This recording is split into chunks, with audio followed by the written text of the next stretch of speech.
Bismillahirrahmanirrahim. Alhamdulillahirabbil alamin.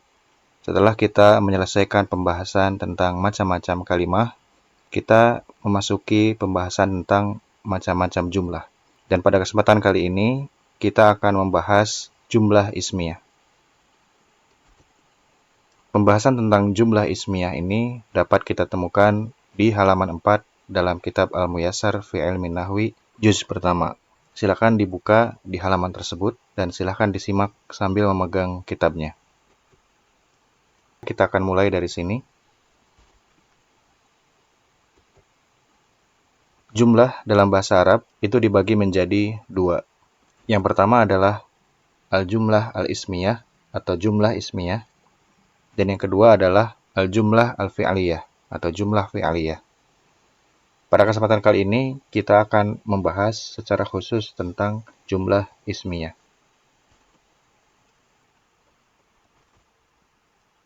Pertama-tama kita akan mengenali jumlah ismiyah ini dari pengertiannya. Pengertian ini diambil atau dikutip dari kitab Al-Muyassar juz pertama ini. Al-jumlatul ismiyatu hiya ma kanat mabnu'atan bi ismin. Al-jumlatul ismiyatu, jumlah ismiyah itu, hiya ialah ma kanat mabdu'atan yang dimulai atau diawali bi ismin dengan isim. Ma kanat mabdu'atan bi ismin ini bisa didapati di halaman 4 tersebut sebagai pengertian dari jumlah ismiyah. Contoh. Yang pertama, Ahmadu maridun. Ahmad sakit. Mengapa ungkapan Ahmadu maridun ini merupakan jumlah ismiyah? Karena jumlah ini diawali oleh isim yaitu Ahmad. Kemudian, contoh yang kedua yang disebutkan dalam kitab Al-Muyassar ialah Al-waladu yaqra'ul Qur'ana. Al-waladu, anak laki-laki itu, yaqra'ul Qur'ana. Ia sedang membaca Al-Qur'an. Ini juga merupakan sebuah jumlah ismiyah karena jumlah ini diawali oleh isim yaitu al-walad. Berikutnya, contoh lainnya yang tidak disebutkan dalam kitab Al-Muyassar ialah antum a'lamu. Artinya, kalian lebih tahu.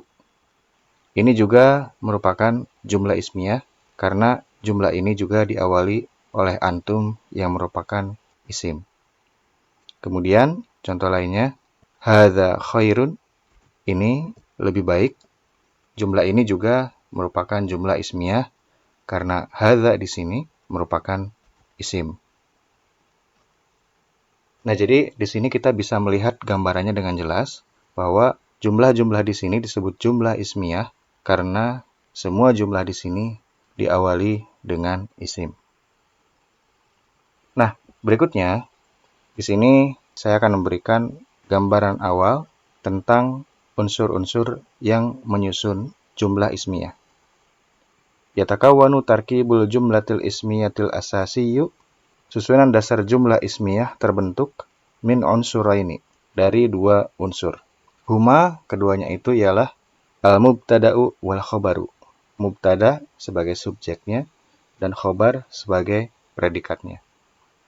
Maka jumlah al-ismiyah ini pada dasarnya merupakan susunan yang terdiri dari al-mubtada'u wal khobaru atau mubtada dan khobar. Ini contoh dari Al-Quran. Yang pertama, A'udzubillahi minasyaitonirrajim. Allahu waliyul ladzina amanu. Allah adalah pelindung orang-orang yang beriman. Jumlah ini diawali oleh lafaz al-jalalah sebagai mubtada. Sedangkan waliyu berperan sebagai khobar. Kemudian, contoh lainnya, ini di akhir surat Al-Isra ayat 35. Dzalika khairu wa ahsanu ta'wila. Dzalika khairun, itulah yang paling baik, wa ahsanu ta'wila, dan paling bagus akibatnya. Dzalika di sini sebagai isim yang mengawali jumlah ini dan karenanya dia merupakan mubtada, sedangkan khairun di sini sebagai khobarnya. Berikutnya, ini penggalan akhir surat Yusuf ayat 19. Wallahu alimum bima ya'malun. Wallahu dan Allah alimun maha mengetahui bima ya'malun, apa yang mereka kerjakan.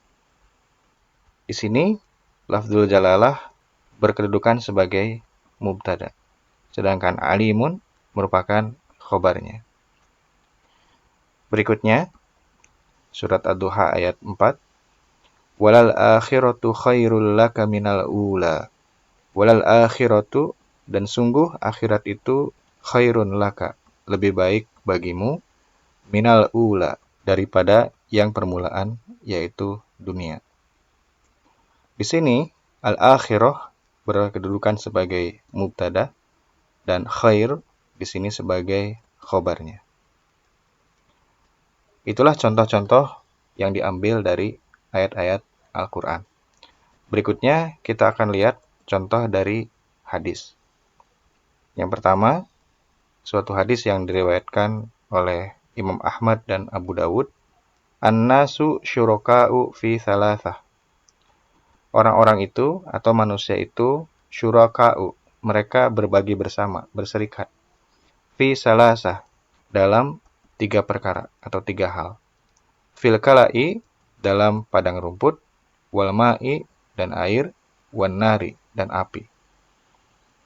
Ungkapan hadis ini dimulai dari lafaz an-nas yang merupakan sebuah isim.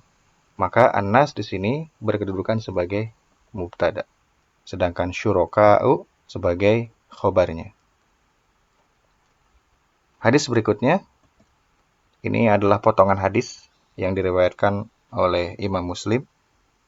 Al-mu'minul qawiyyu khairun wa habbu ilallahi minal mu'minid du'aifi wa fi kullin khairun.